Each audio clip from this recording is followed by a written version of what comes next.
In this video and the next, we're going to be taking a closer look at Dr. Octo Rex. We've looked at Dr. Octo Rex before, and we know that it plays back up to 8 Rex files, a Rex file being an audio file that has been sliced up into individual segments. By playing those segments back at different speeds, we can automatically adjust our Rex files as our tempo changes, so they will always play back synced to tempo. But Dr. Octo Rex is a very powerful beast, and we'll learn a little bit more about it now. When you open up the patch window, you're not only bringing in a single Rex file. By bringing in something that ends in DREX, you're actually bringing in 8 Rex files and all of their parameters. Now in this case, we only have 7 defined. There's the first one, the second one, third one, and so forth. Now we don't have to load in all 8 files at once. We can load in one at a time, or we can change them. For example, you'll notice that the 8th slot has no Rex file. If I control click there, I can open up the browser and choose a Rex file. If I choose another slot, I can very easily switch. But here I'm going to actually open up the browser, and let's choose a different Rex file. So very easy to switch the 8 Rex files.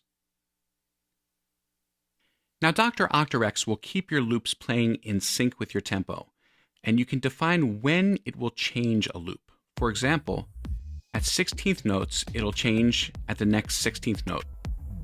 At beat, it will change at the next beat.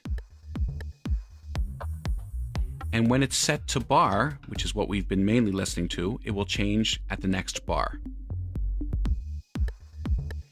Now with your keyboard or the Reason sequencer, you can play back loops if Enable Loop Playback is turned on.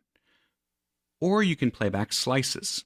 We can dial in one of the 8 loops using this Notes to Slot knob, and you can see the red indicator. That determines which loop I can play the slices of. And then I can either program my sequencer to play slices or trigger them from my keyboard. Now we can play the full loops by using the keys E0 to B0. E0 playing the first loop, B0 playing the 8th loop. And E flat 0 will stop all loops playing. So I'm doing all of this with the keyboard now. I can play back the individual slices of whichever loop I have highlighted with the little red dot, which I have to dial in with that Notes to Slot knob. And I can use the notes C1 and higher to play the individual slices.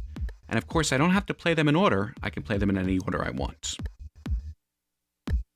So E0 to B0 plays back the full loops. C1 and up plays back the individual slices.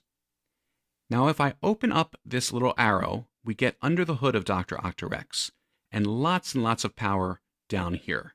We'll start by taking a look at the loop area.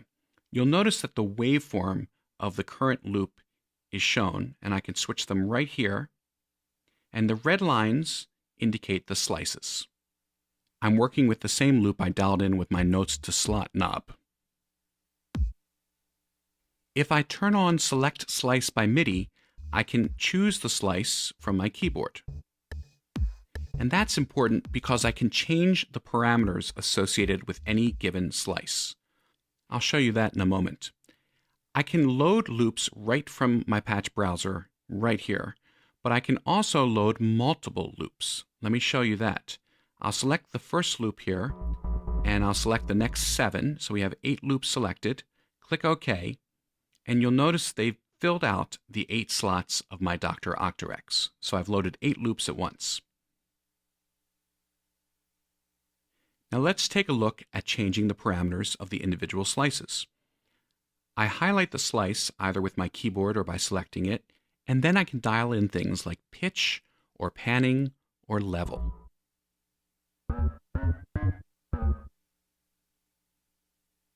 So I'm panning this slice all the way to the left. This slice I'm going to pan all the way to the right, and we'll lower the pitch. And now when I play back the loop, You can hear the changes from modifying those two slices. Now there's a really cool thing that you can do with Dr. Octo Rex. You can select this button, and what that does is it lets you edit one of the parameters for all the slices at once, just by drawing them in. So I've selected pitch, and I'm now drawing in the pitch for each of my slices. Let's select level.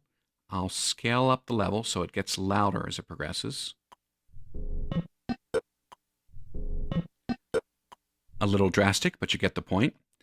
And I can reset my slices by pressing Command or Control in Windows. And you can see I can select an individual slice or just drag across to reset everything.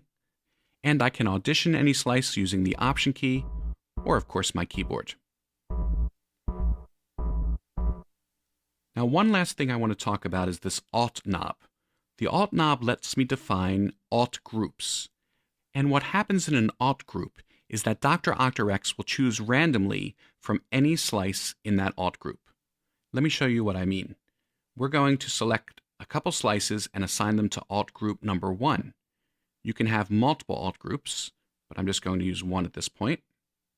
And now when I play back the loop, whenever I hit one of those slices, Dr. Octo Rex will randomly choose from one of the 3 in the Alt group. So watch as I play this back and you'll see the slices being chosen at random.